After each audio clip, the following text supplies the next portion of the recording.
Assalamualaikum warahmatullahi wabarakatuh. Perkenalkan, nama saya Asep Septiana dari Ekonomi Syariah E. Saya di sini akan membahas tentang dasar-dasar perilaku kelompok memahami tim kerja. Pengertian kelompok. Kelompok adalah sekumpulan individu yang mempunyai tujuan yang sama yang ingin mencapai, dan untuk mencapai tujuan tersebut diperlukan kerjasama yang baik, saling berbagi rasa, saling menghargai, dan saling memberi semangat antar anggota kelompok.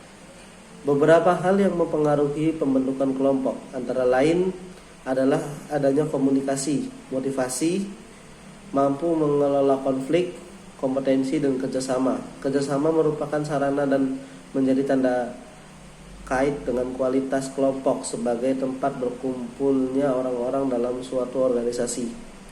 Dalam membangun kerjasama, kelompok diperlukan rasa saling percaya, keterbukaan atau transparansi, realisasi atau perwujudan diri, dan saling ketergantungan. Tahapan pembentukan kelompok. Yang pertama adalah forming. Saat memulai pembentukan kelompok, forming merupakan tahapan pembentukan awal atau pengenalan dalam membangun sebuah kelompok. Yang kedua adalah storming. Tahapan kedua adalah pengenalan awal. Storming merupakan tahapan terjadinya konflik dan kecenderungan tampil individual untuk menunjukkan mengenai eksistensi diri dan dominasi satu atau lebih. Yang ketiga adalah norming. Tahapan ketiga pada pembentukan kelompok adalah norming. Tahapan ini merupakan tahapan timbulnya kerjasama. Yang keempat adalah performing.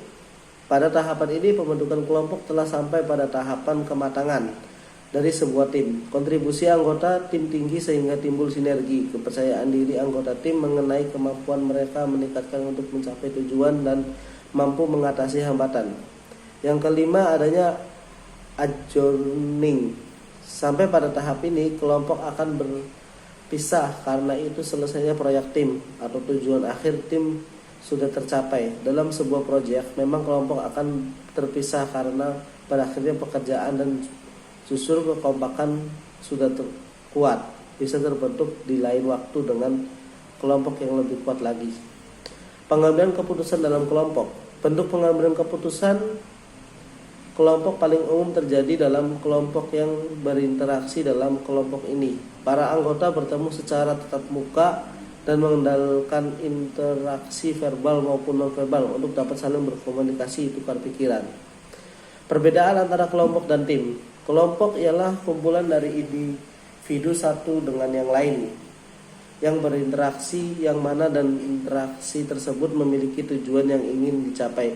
Antara kelompok dan tim kita sering menganggap sama, padahal keduanya memiliki perbedaan, yaitu signifikasi. Di dalam kelompok anggota masih ada saja mementingkan kepentingan pribadi, tetapi pada para anggota tim mementingkan kepentingan bersama di atas kepentingan pribadi dan golongan. Mungkin untuk presentasi selanjutnya mungkin akan dilanjutkan. Dan selanjutnya itu ada tipe-tipe tim kerja menciptakan tim yang efektif. Yang pertama itu ada tim pemecah masalah. Tim pemecah masalah dibentuk untuk memecahkan masalah-masalah yang dihadapi organisasi seperti peningkatan kualitas, efisiensi, terus lingkungan kerja, dan lain-lain. Tim ini umumnya terdiri dari 4-12 orang dari departemen yang sama. Mereka saling berbagi gagasan dan menawarkan saran untuk memecahkan masalah yang dihadapi. Yang kedua itu ada tim kerja pengelolaan diri atau self-managed work team. Tim yang tidak hanya dapat memecahkan masalah, tapi juga memikul tanggung jawab yang sepenuhnya akan hasil-hasilnya. Tim ini umumnya terdiri atas 10 hingga 15 orang yang mengambil alih tanggung jawab dari para supervisor. Yang ketiga itu ada tim lintas fungsional atau cross functional team. Tim yang terdiri dari individu yang memiliki tingkat hierarki yang sama, tapi dari bidang kerja, departemen, bidang atau bagian yang berbeda untuk menyelesaikan satu tugas gitu ya. Tim lintas fungsional ini bertujuan meningkatkan komunitas dan penelusuran catatan kerja. Selanjutnya kita akan membahas tentang perbedaan antara kelompok dan tim. Kelompok ialah kumpulan dari individu satu dengan individu lain yang saling berinteraksi, yang mana Hasil dari interaksi tersebut memiliki tujuan yang ingin dicapai. Antara kelompok dan tim, kita sering menganggapnya itu hal yang sama gitu ya. Tetapi keduanya itu memiliki perbedaan yang sangat signifikan. Di dalam kelompok, anggotanya itu masih ada saja yang mementingkan kepentingan pribadinya. Tetapi pada anggota tim lebih mementingkan kepentingan bersama di atas kepentingan pribadi atau golongannya. Itu ada tim virtual. Tim virtual adalah kelompok yang menggunakan teknologi, komputer, dan sistem informasi sebagai alat untuk koordinasi dengan orang-orang yang terpisah secara fisik guna mencapai sasaran yang bersama. Teknik tersebut memungkinkan orang saling bekerja sama lewat metode online. Kendati mereka dipisahkan oleh yurisdiksi, negara, bahkan benua.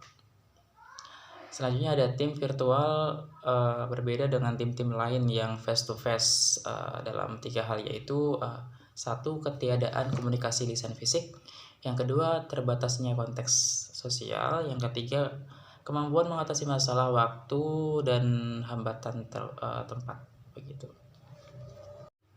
Oke, dengan materi-materi yang kita sampaikan di atas bisa kita tarik kesimpulan bahwasanya pentingnya perilaku kelompok yang harus kita ketahui dalam sebuah organisasi atau perusahaan untuk mengetahui apakah kinerja kelompok tersebut dapat mengantarkan kelompoknya mencapai tujuan yang ingin dicapai.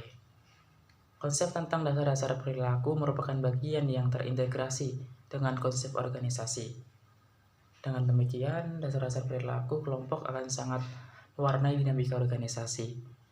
Dikatakan demikian karena kelompok sebagai substitusi dari organisasi yang sangat berperan dalam upaya pencapaian tujuan organisasi. Pemahaman tentang dasar-dasar perilaku kelompok oleh pemimpin kelompok dan pemimpin organisasi akan memudahkan untuk melakukan manajemen kelompok dan manajemen organisasi dalam rangka pencapaian tujuan.